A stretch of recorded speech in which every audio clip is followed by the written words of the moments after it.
And we back with another Rock Boys Wrestling Pod out here doing it dolo, of course. Dave's still in Jamaica, but he'll be back next week. Let's believe. Hey. This is episode number I think 43. 43. Yeah, 43. And we here just you know what I'm saying, I'm your host, the King Man.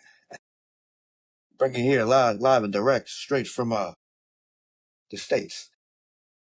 Either way, we here today to give you SmackDown for March 28th, 2025. Again, 328. Everybody know what that date means to me, especially wearing this here right now. Great day. Solid SmackDown. Solid SmackDown. So, I mean, it's just what it is. So, it's like, we're gonna go kind of like down the segments and everything, kind of go down, do everything we need to go through. We're gonna make sure to give y'all a good show. You know what it is. So, it's like, just is what it is. We're gonna do what we can do. You know what I'm saying? Of course, this is the last show overseas for SmackDown. We're back in the States next week, which means Dave's back in the States next week. So we just do what we're going to do. You know what I'm saying? Make it happen when we can make it happen. That's just how we're going to give it to you. Shout out to Cuppy. Guys, see the Stephanie Valkyrie background? Like, again, I'm going to give love and show flowers when we can show flowers every day. But definitely shout out to Cuppy Wrestling Wallpapers. Again, if y'all don't have it, again, I'll make sure we put it at the end of this video to make sure that y'all, even probably in the description, you know, YouTube, everything like that, at Cuppy Wrestling Wallpapers is where you'll find them at. Again, dope artwork. Definitely look to collab sometime soon. You never know. Rock Boys might actually get some work on with the man over there doing that stuff. But yeah. So yeah, I got a lot of notes going on. So I mean, a lot of shit that's cooking, bro. I'll tell you the fact that we're in for Mania, bro. Start off with Cody and Randy. So I love this segment from Randy. I didn't necessarily like it too much from Cody. Cody's bland. Everybody knows. Everybody knows that by all means. And so it's not necessarily going to. It's not going to deliver to me too well. But Randy coming out and selling the story of Cody, even selling the fact that he made it up in AEW. He didn't necessarily make it too subtle what he was talking about. Definitely felt great from Randy to even do that. I mean, he put him over tremendously. Love that. Love the fact that like Randy gets his shit off when he wants to get his shit off. And like again, he's not necessarily, he doesn't have to cut promos for me. I don't even like him to do too many promos. I like Randy as a killer just come through and just knock everything the fuck down. You know what I'm saying? It's just what he does. But yeah, love that. I love the fact he took a little shot at Cena, and then he also made it clear the fact that he's going to be coming for number 15 at some point. Like, by no means is that off the table for Randy in his legacy. And will we see it? Maybe next year. Because I think there's going to be a certain run with a person that you can't see with that title. I think we're definitely getting number 17. As much as they're building the fact that Cody's going to win, because of course that's what Randy's saying, that Cody's going to win, it's all the more reason why Cena's getting that 17. Orton could very well get 15 off of Cena. Never know. But at the same time, Cody will be losing that title at Mania. Sorry guys, it's happening. Not a prediction at all. Definitely a spoiler. I don't care what you say about it. Fight me. But yeah, but then I actually love the fact that Drew came out. I love Drew coming out and really delivering everything that he's ever said. Shit. Hey, bro. Shit. Hey, bro. I couldn't leave you on for too long, man. Yeah, I can see. I can't leave you on for too long, cuz, man. As y'all see, Dave, the CEO Coles, has made his appearance straight from Kofi Kingston line. Yeah, I'm down here trying to find Coastal King cousins. Good thing I'm not down there because they definitely would have thought it was him. Nah. Except I got my mustache. Yeah, but get ready for the Cold Relationship pod. We're gonna have a a full vlog of where we at and what we doing and all that good stuff. Celebrating the Dave 1 year. out here putting out the plugs before even again. He make it seem like he about to bounce out right now. I ain't gonna jump out on you. Sound like he about to get in the damn water. Oh yeah. Hey, just don't drop your phone, bro. Hey, it's waterproof. You say that now. Jamaican good. Jamaican very good. Jamaican good is what he's saying. Jamaican good. But nah, I definitely watch SmackDown. You watch SmackDown? Watch SmackDown. So I was just kind of delivering the whole first segment. I mean, what parts were good to you though? Parts is good to me is I'm glad Ray Phoenix is coming. Oh, yeah. Ray Phoenix is coming. I like it. He's coming to SmackDown. So he's not going to be immediately right with Pentagon, which is cool. I'm good with that. Vignette was dope though. The vignette was super dope. Yes, it was. Definitely was. I was saying I like the fact that it's going to be the first show back in the States. Right. That he's there. They waited for that, which is really cool. They didn't necessarily bring him over there, which could have been not necessarily a waste, but at the same time, I'm happy that they waited off until they got back home to bring him on the show. Yeah, they know he'd get more of a crowd reaction back home in the States for sure. Where does he fall into the show? Probably after the open segment, they'll probably have him show come out just like they did with Penta that day when he appeared. Who do you think he goes against? You know, I love to see him go against Oh, him. Oh, Melo? I think he's gonna go against Santos. Santos is good too, or even Charlotte Flair ex-husband. Andrade.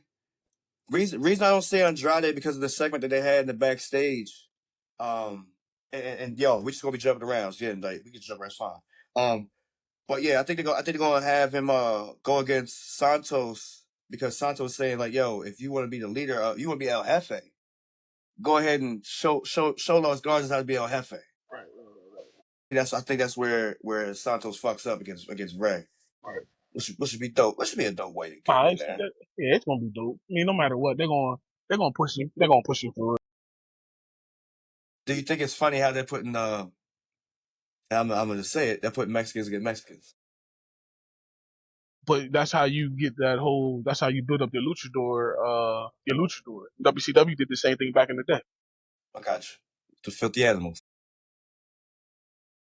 They just missing a Conan. They missing like a true Conan style person.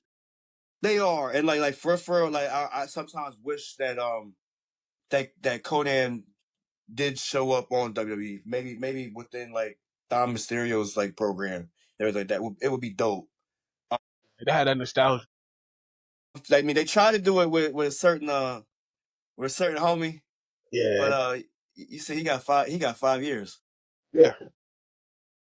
Cain Velasquez, if y'all don't know what we're talking about. Listen, we all would have done 5 years for what that person was doing to his family. So it's just true. It's just true. Very true. Very true. Some things are just some things you don't even gotta talk about. Yeah. Some things don't even gotta talk about. He'd be home before the 5 years anyway. So. No, definitely. Shit, we can talk right. I mean, hey. Yeah, I next day. Yeah. I'm not here for a long time. I'm here for a good time. Yes, sir. Naomi killed it in that backstage promo. I love how she really saying her piece in a lot of things, bro. She even had the tears, and I like how she switched it from the sorrow to really putting her business, like standing on business.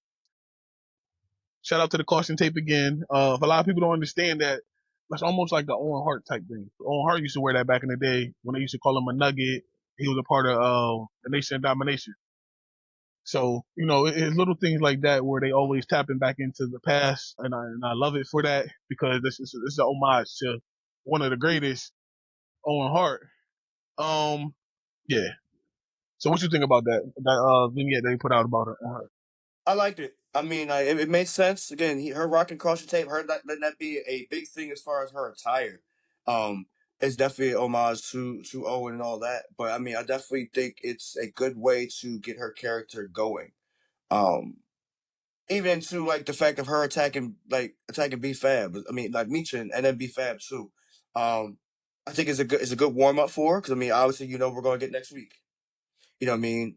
It's a good warm up. It's a good way to test that out again. Get the reaction. Uh, get do his job again. Of course, bring out Jade. Have Jade, of course, kind of try to defend her honor, and everything like that. Say as a babyface, it's working for both parties. It is. It's working for both parties. It's not. I mean, the only person that's not necessarily winning from that situation is B-Fab. Because in all honesty, are you going to care more about B-Fab this week than you did last week? No, But to they're be making honest. her a sympathetic figure. I mean, yeah, but all right. I mean, that's what We'll they're see doing. after next They're week. making Yeah, no. That's what I said. Like, it's not making you care more. It's that you definitely see the angle that they're trying. You know what I mean? Yeah. So I mean, that's definitely that. What all else you right. got for me, Dave? So one more thing, you can tell UFC is involved with WWE now. Matt actually mentioned this maybe like 2 pods ago of like putting in matches like into the Hall of Fame. So shout out to them for actually doing it with Stone Cold and Bret Hart. I love it. The WrestleMania 13 match, the double turn match. If people don't understand, go watch it. It's one of Mm-hmm. the classics. So now Mm-hmm.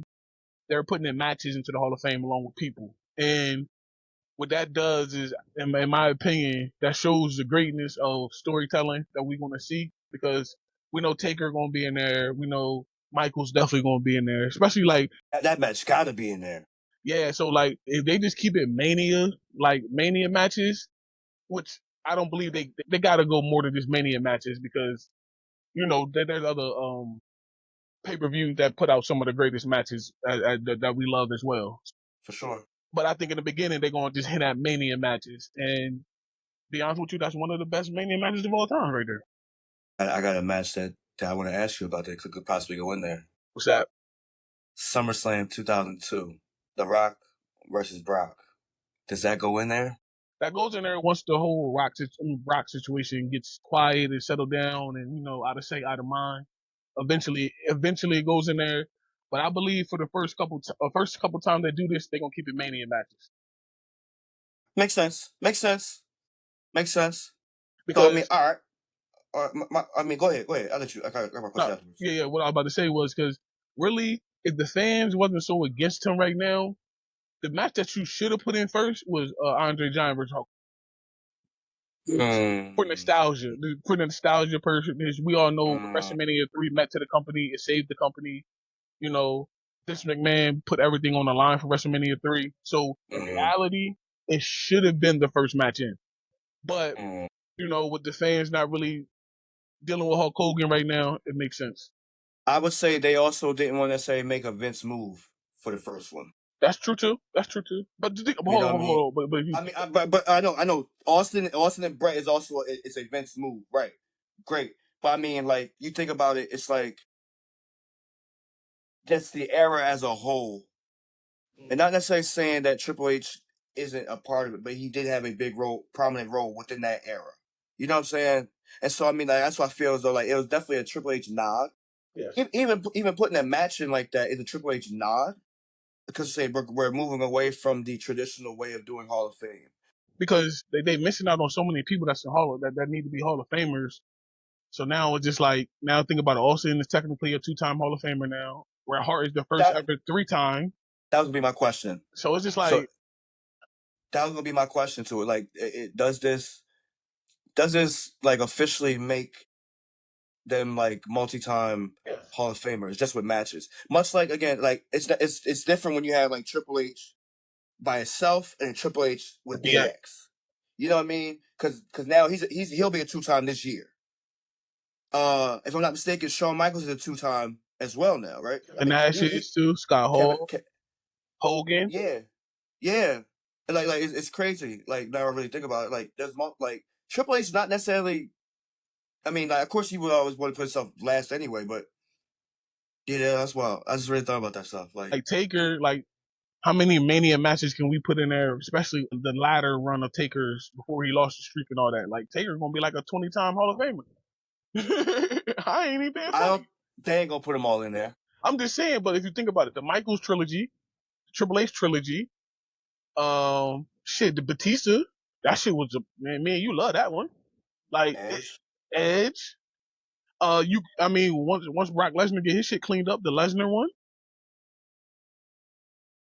I don't want them to necessarily. His match against Giant Gonzalez ain't getting in there, though. Even though he still deserved a pay. He still deserved a paycheck for that match. The one against I even say like the one against Kane probably ain't going. Which one? The first 20. one or the second one? I like the 20. first one. The first one deserved it. The 20 won't though. They'll culminate 20 with the first one. So what they do is they probably do like a trilogy. Like if you got multiple, like Rock and Stone Cold, they had three WrestleMania matches. They probably put all three of them in there together. They definitely will.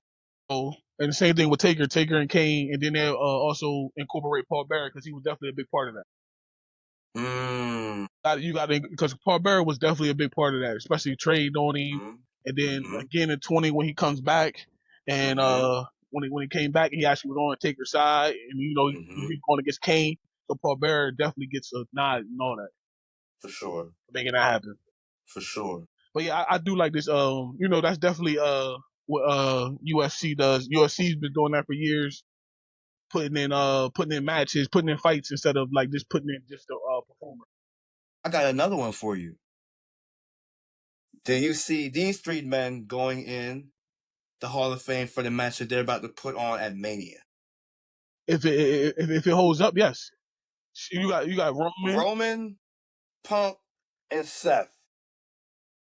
They are all individual Hall of Famers by themselves. They all goats around much more people, especially for the modern people. And if this match pulls off the way it needs to, and it goes off the way we pray it does, it definitely will be in the Hall of Fame for sure. Because think of the names that you have. You have Punk, and you have fucking Roman, and you have goddamn Seth. So yeah, all of them multi-time champions. All of them carried the company at one point. Think about that. All three of them carried this company at one point, bro.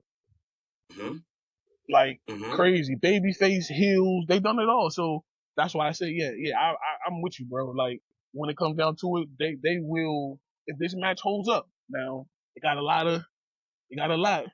Oh, there were the wife back there. Say hi, babe. Hi, babe. But nah, so speaking about that, then I'm about to jump off, bro. You go ahead, you finish the show by yourself. The last segment of the night. Punk, Roman, Seth. Shout out to just the whole aura that Roman brings when he comes out, bro. Buddy. That sat at the head of the table. Sat there. Talked his shit. The most calm, cool. I felt like he watched The Godfather before he came out there, bro. He was on his he was on his shit, bro. The Godfather since he became tribal chief. I'm with you, but I'm saying I just felt like the aura, the way he was sitting there and just like he didn't let nothing phase him. He didn't care about nothing. Like acknowledge me, all that. Like he was just in his like swag that whole segment. Like I felt it. Then Paul just being him taking the knee next to him, like almost treating him like a demigod, like for real, bro. The subtle things. It's always the subtle things with Paul. We all know Paul gonna always do stuff like that. But Seth coming out saying his piece, that was the dopest shit.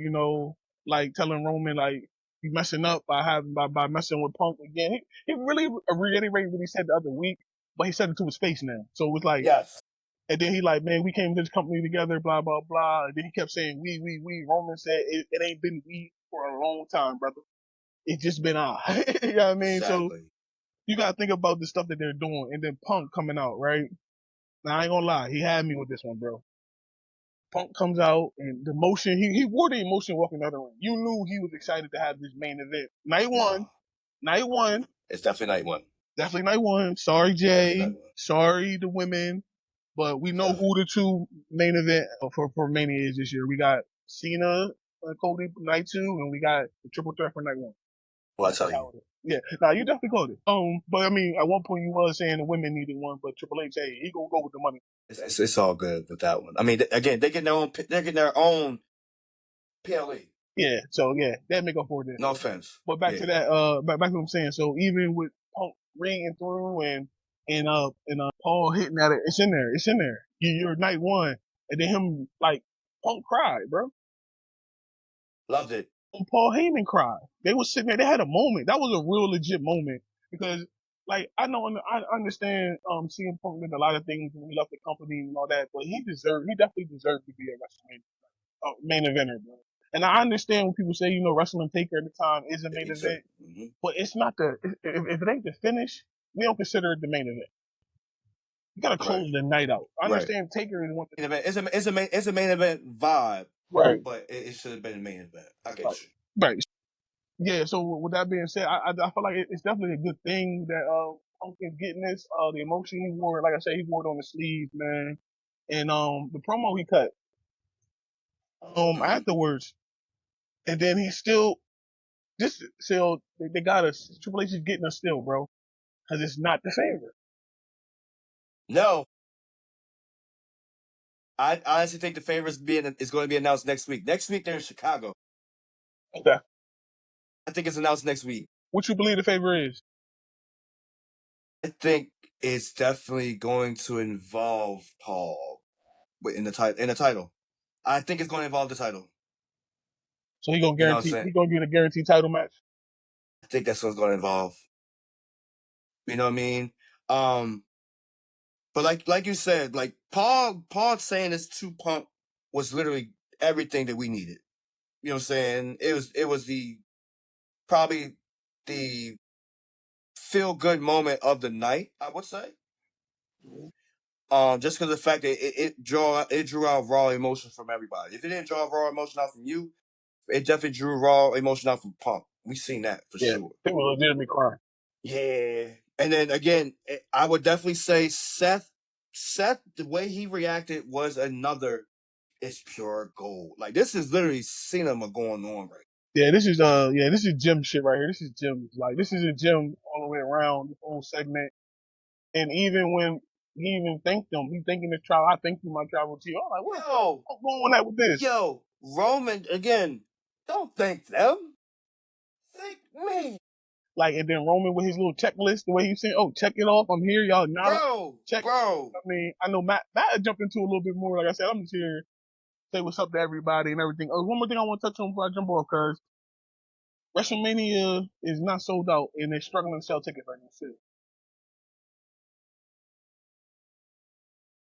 We know why. Don't blame Jey Uso. I hate people blaming him too. Yeah, I hate this. I think now, because now we officially have the matches in order, and now as the cards start to roll out, we will see. And another thing, them tickets too damn goddamn high. That's why. Tickets is goddamn. That is why ticket sales are not necessarily, they are very expensive. Yeah, in Vegas, and we all know Vegas is not the cheapest place to be. No.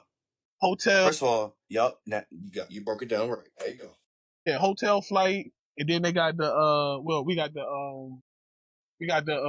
Hall of Fame award, Hall of Fame show. We got Stand and Deliver. Four shows. Yeah, we got Stand and Deliver. Then we got the Slammies, and then we got Raw and SmackDown on top of that. So it's like y'all really putting a lot. And then of course all the other indie promotions that are showing up to Vegas as well. So yeah, the ticket prices is really costing. They said this is the lowest WrestleMania attendance since 20.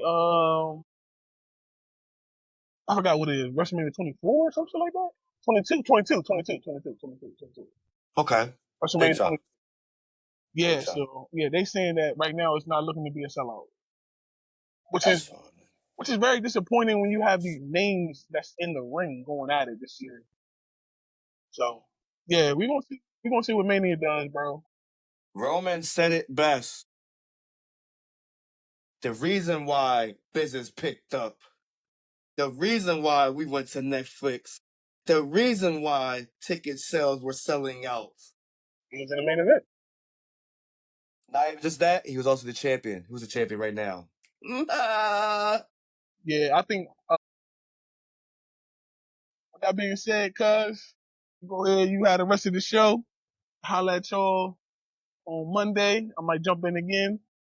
And then after Monday, we back to normal schedule. I'm off of vacay. You see, Dave couldn't enjoy his vacay without coming here, just making an appearance for y'all.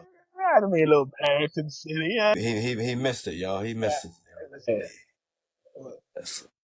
So let's have a good show. I'll holla at you. All right, bro.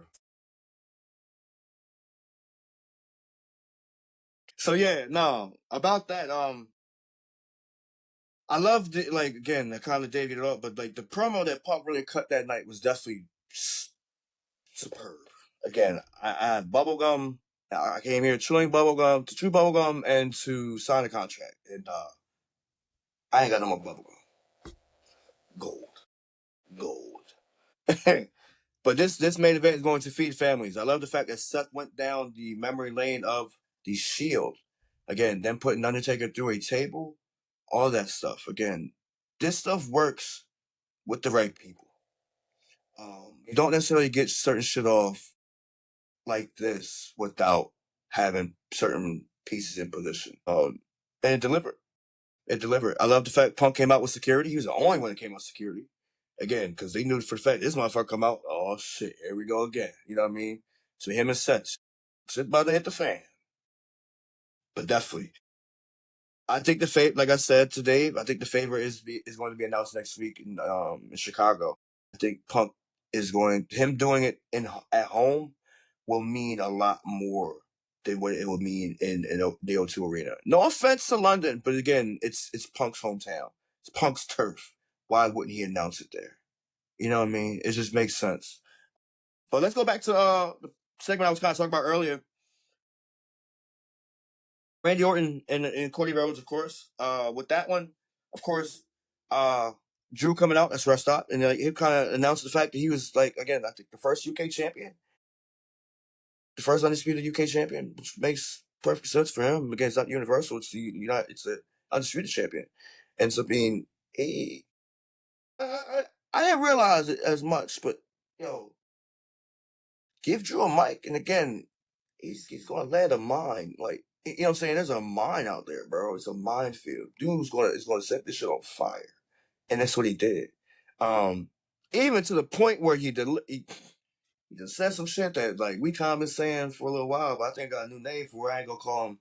You know what I'm saying? The dominatrix version of Undertaker. I'm gonna call him Timo Undertaker. I laughed my ass off hearing that shit. Cause like, yo, what the fuck? Like, yeah. Drew's definitely listening to the internet. Well, listen to the comments. He was give you a striking, you know what I'm saying, rebuttal. Hit you with a nasty comeback. No dead. But say like, he definitely gets shit off. That's just how it works. You know what I mean? Drew's that guy. It sucks for the fact he's not necessarily in the title picture, but it makes sense why he's not in the title picture. And I mean, for him to do that, again, it's perfect. And we kind of just jump into his match. Again, that match that he had with Randy, of course, we love that match. We love to see them go back and rehash the old rivalries that were there before, and just kind of just talk about like certain shit that they do. What that one was definitely not a doozy to ever miss. If you guys have ever, excuse me, if you guys have missed that opportunity and you didn't have the opportunity of seeing it live, you could always go back and rewatch it. We all know Peacock definitely gives you the ability to stop playing, go do it. But yeah, that match, of course, ending with, of course, Randy Orton coming out, and of course, distracting Randy to the point where it's like, well, security first of all was weird because I didn't like the fact that security waited until Kevin jumped over the barricade to all of a sudden interfere with Randy because they should have stopped him earlier, right? But either way, it's fine. Of course, Drew hits him with the fucking Claymore. 1, 2, 3. Good match. Solid. Probably the best. Probably the best one of the night. And only because of the fact that it definitely got his shit off. Definitely did what it's supposed to do. Of course, just building up Kevin, and of course building up Randy. Of course, and let Drew look strong. So therefore, Drew keeping his eye on the prize for once is definitely what they did. And of course, it's all up to one point because, of course, he took his eye off the prize when it came to withstand Damian Priest attacking him. In the backstage, love to see this happen because this also made Damian Priest look strong, and it's needed because again, it's like when it comes to Damian Priest, it's like he's not the sharpest on the mic, but he's not a slouch. He's not the smoothest in the ring, but he's a worker. You know what I'm saying? That makes sense. Um, I love the fact is like he definitely did his shit. Like I mean, first put the one dude through the table, and then even choke slam. I mean, giving this South of Heaven to um to Drew on the actual windshield. I wholeheartedly believe, and you know when it happens, when I believe in make these matches, it's gonna be a street fight at Mania. I think those two have built up that stipulation up pretty well. Again, attacking each other from behind, and then of course, you know what I'm saying, it just being gritty and being necessary. They haven't necessarily caught any bloodshed yet, and I think Drew will be the one to bleed the most. But I definitely feel it's gonna be a street fight. That's what happened. Um, what night does it happen? Don't ask me that. Not yet. Not yet. But I definitely see those two having a street fight type of ordeal go down. Um, it'll be fine. Again, like it fits the bill. It fits the bill for them. Again, it gives two dudes some hard hitting shit. Um, and it gives them exactly what you need to do. When it comes down to matter of fact, all right, that'd be opposite of Kevin and Randy. I say that because again, that one it's not gonna be unsanctioned, but it's gonna be a brutal one. You know what I mean? You don't want to have those two type matches the same night. So let's say Orton and Kevin will be night two.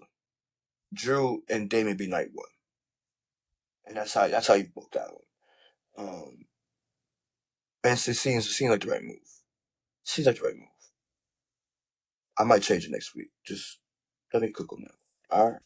Um, but yeah, uh, we talked about the Of course, you heard us talk about the Naomi and everything like that. Like I said, the only one that's kind of really like taking a downfall for that is BFAB. BFAB is on the losing end of that stick, just because the simple fact it's like, all right, have we really changed our impression of her?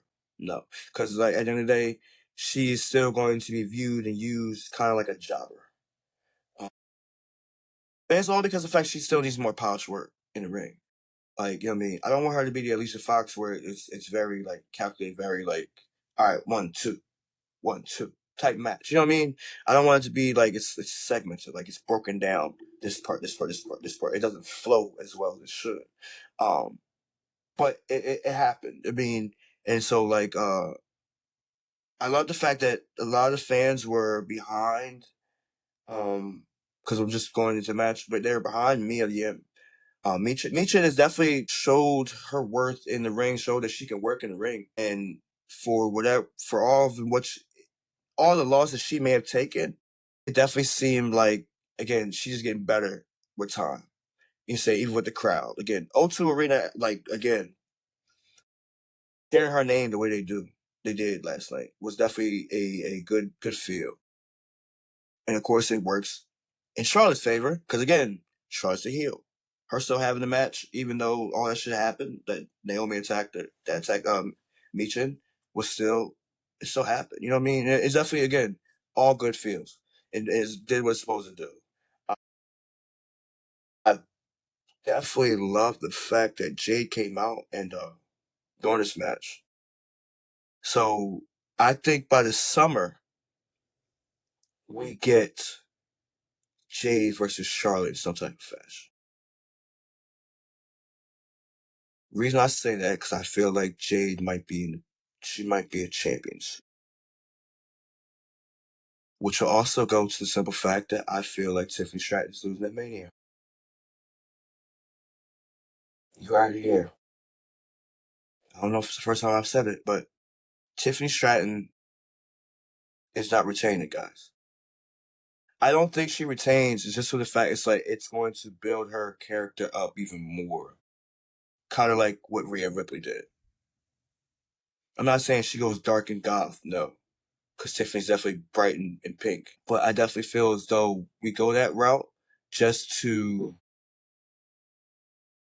enhance her character even more, to show, and of course to get her over with the crowd a lot more. Again, having Charlotte win her next title. I mean, have her win the title again, take the title away.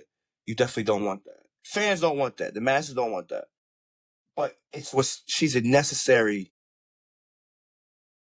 evil champion that would help build another character. You know what I mean? And for all in which Jade is doing,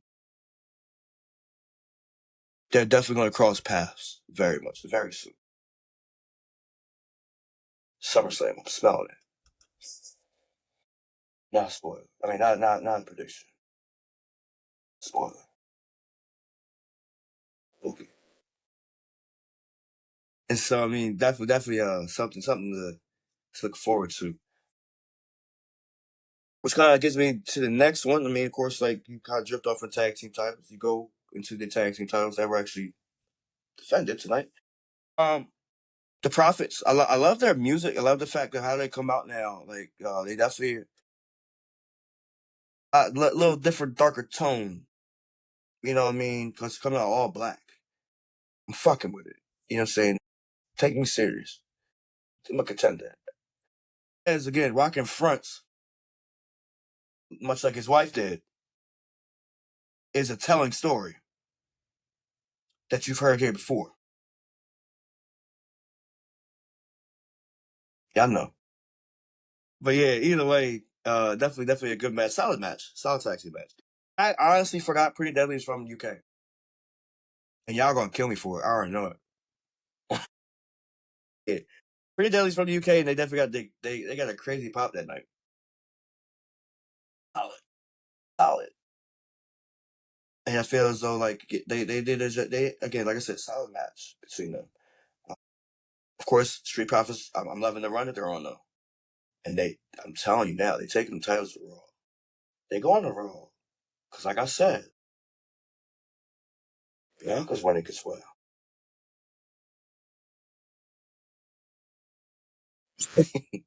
But into another tag match, which was kind of like a doozy. I think they're trying to call him the Secret Harvest.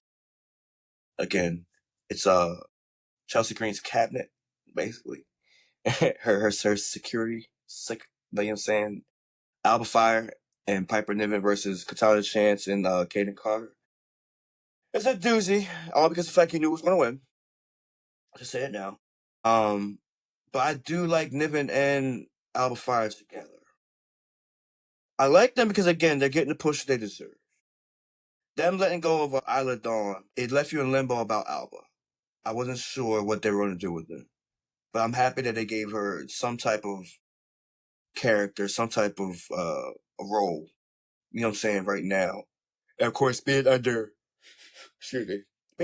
Chelsea Green, who is a star, is definitely a good look. I expected Zelina to come out with them. Again, it's sad to say, like, they're all the shorter wrestlers, the shorter ladies of the Blue Brand. But I expected them to come out there with her, but she didn't. But I mean, I guess it's just to build that up. Maybe, maybe not. We'll see. But I definitely think Zelina deserves to have this U.S. title. As much as they didn't give it to Michin, I think giving it to Zelina would be cool. I fuck with Zelina a lot. Like, you know what I'm saying? I fuck with her heavy. Like I think she's put in work a lot. She's good on the mic. You know what I'm saying? She cut a promo. And like again, her coming from managerial role to now you know what I'm saying, a woman in the ring is definitely cool. Cool way to go. So yeah.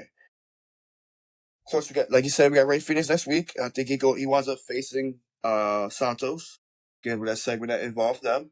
Uh, and again, of course Andrade being there. That luchador style that we definitely get, I think it'll just be a cool one. Of course, Latinos versus Latinos. I said my comment about that earlier. It is what it is. It don't work out. It don't work out. It all do good. Speaking of doing good, this motherfucker Jimmy Uso. Big Jim, and I'm gonna say this to everybody, is underrated. Underrated on the mic, underrated as a person. Kind of think he's underrated in the ring. Jimmy tells great stories in the ring. Like people just don't really realize it. because they just look at his WrestleMania match with his brother last year. Whatever.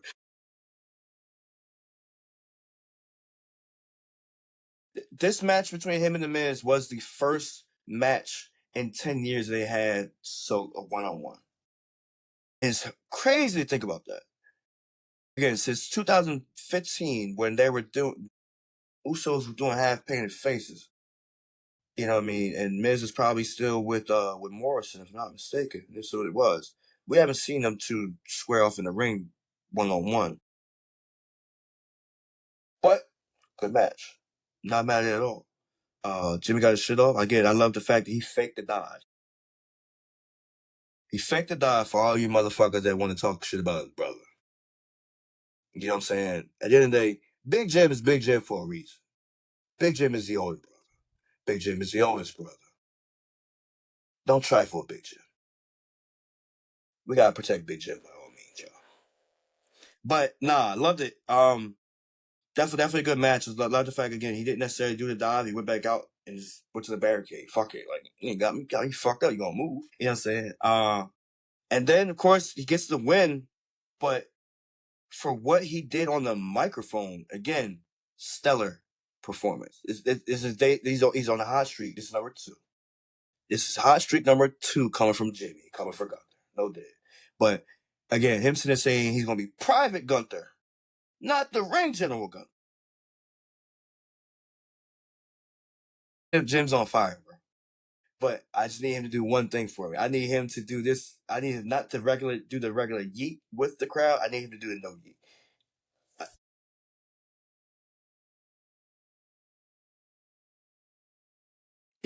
Yeah, I'm saying no yeet, bro. Just do that shit, and it'll work perfect. Just so the fact it's like they're not like who's this, who's that. I mean, of course they're not gonna say that now because y'all rocking 2 different colors now. Now you got Jim out here rocking the gray. You know what I'm saying? You got him rocking the t-shirt. I'm saying the top and the bottoms. You got just Jay rocking just a shirt. You know what I mean? Love it though.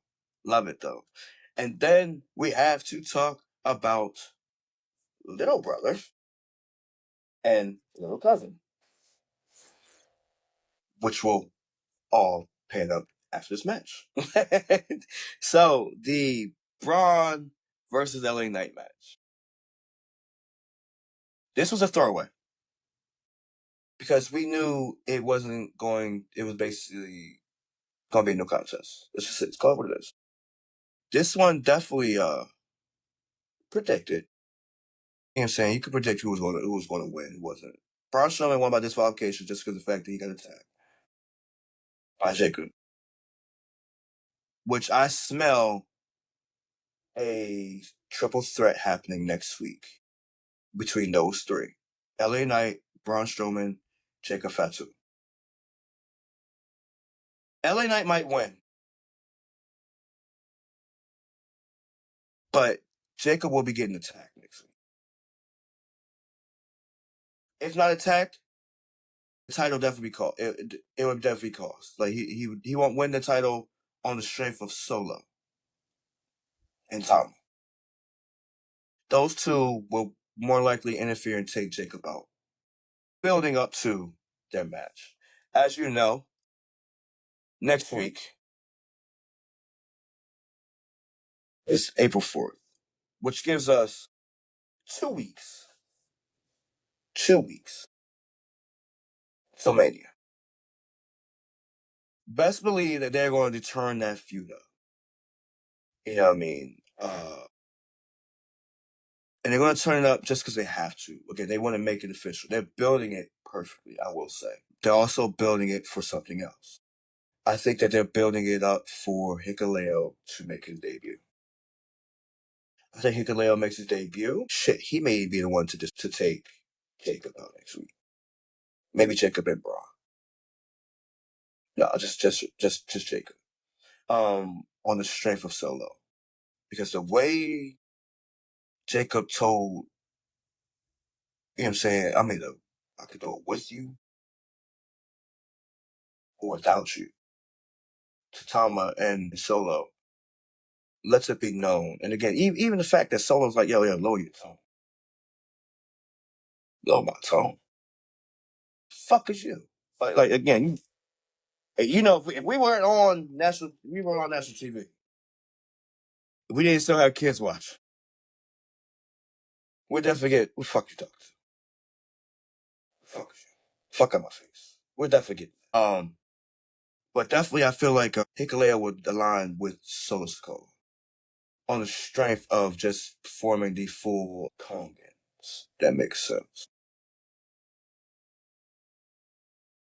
Their match will be night one as well.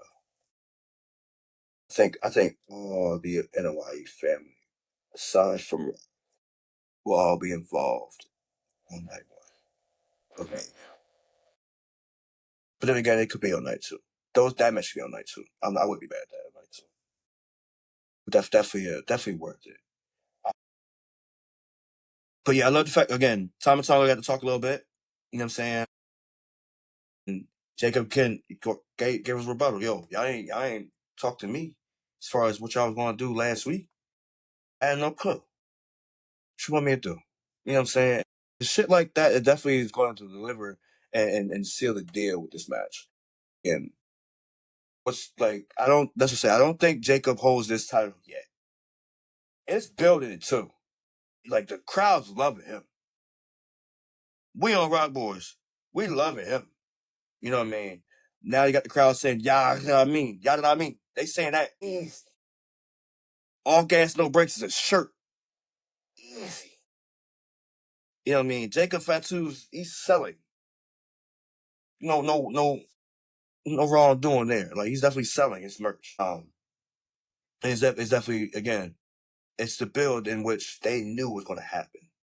This is why they delayed him debuting until Solo at least got over a little bit more. You know what I mean? We're loving Jacob the way we're supposed to. We want what we want from Jacob even more. It's like, do we want him to hold gold? I think we do. Do we want him to hold main title gold against Roman?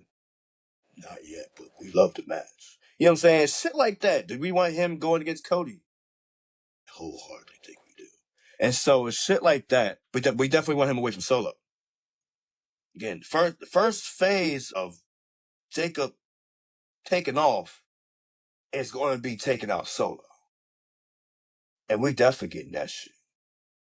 No way around it. But definitely something to look forward to. Definitely look at that for that match next week. The triple threat to be announced. Yeah. I mean, I don't see why not though. You know what I mean? Like that's definitely I want it to be turned up. And I could be wrong. I could be wrong with everything. I'm not wrong. But yeah, definitely good SmackDown. Definitely good SmackDown. Loved everything that went down again from opening segment and even closing segment. You know what I'm saying? Closing matches, and then some of the backstage. There's a lot of backstage segments made SmackDown. So I will say that. Predicted matches in the ring. And so I mean, yeah. But it's Rock Boys for you, bro. I'm your host, Matt. I'm here. Of course, like I said, we're in Chicago next week for Friday. We are I think it's one more show overseas. I'm not sure where they are on Monday. But definitely look forward to talking to y'all. Definitely look forward to seeing y'all again. Push Up product. Look forward for 2011 coming out probably on tonight. To definitely again, I ain't forget about y'all. I'm not gonna forget about y'all. Saying all the plugs that Dave did, I got y'all plugs too. Again, Numbers Over Nonsense will be, hey, let's just say this now. Again, March 31st is Monday. We definitely are back on air. Probably right after Mania. It's right after Mania. We back in Numbers versus Nonsense. We won't do it Easter Sunday. Talk now. But I think the draft starts the week after. Like, so basically after Easter, we on fire. But yeah, so definitely look out for product. Make sure you pay attention. Make sure you subscribe. Follow me at last name Coles. Check Davis out. I think it's at King Coles. I'm not sure, but yeah, you know what I'm saying. Either way, and then of course, Reso Fly, check him out too. I make sure I add everybody's Instagram handle in the description. And make sure of course, you follow at Rock Boys Network on Instagram. Make sure you follow us on YouTube. Make sure you click subscribe. Again, get the notifications. Let's into your algorithm. Let's into your notification. Again, because we want to deliver product to y'all. We want to make sure that y'all always get it. Shout out again to Cuppy Wrestling Wallpapers for the wallpapers that he does for some of the backdrops that we got, some of the pictures that we got for the pod, to advertise the pod, and of course on YouTube and everything like that. Again, we want to make sure. Again, I give flowers, man. I love giving flowers when they do. And just make sure that you always see. Okay. Okay. With that being said, this is episode. Give me a second. I want to make sure I say it right because I don't want to keep giving y'all bullshit. Saying, pretty sure it's episode 43, but I want to make sure because you see, I'm doing this dolo because the fact it's like Dave want to go on vacation for his honeymoon. No offense, but it's like, you know what I mean. Now I gotta make sure I say shit right because I don't want to say shit wrong. You know what I'm saying? This is episode number, and I'm stalling. I don't give a fuck. Oh, shout out to every follower. I swear to you, bro. I'm gonna give y'all props every fucking day. So again, we are at 17,700 subscribers right now on YouTube. We want to make sure that you again just keep subscribing, keep pushing our product, keep getting out there. Again, if you got the link and you know your cousin got like to hear shit about wrestling, send it to him. Give it to him. Let him see it. You know what I'm saying? Like, but definitely, yeah, that's episode 43. I'm your host, King Matt. Closing out. I'll catch y'all next week.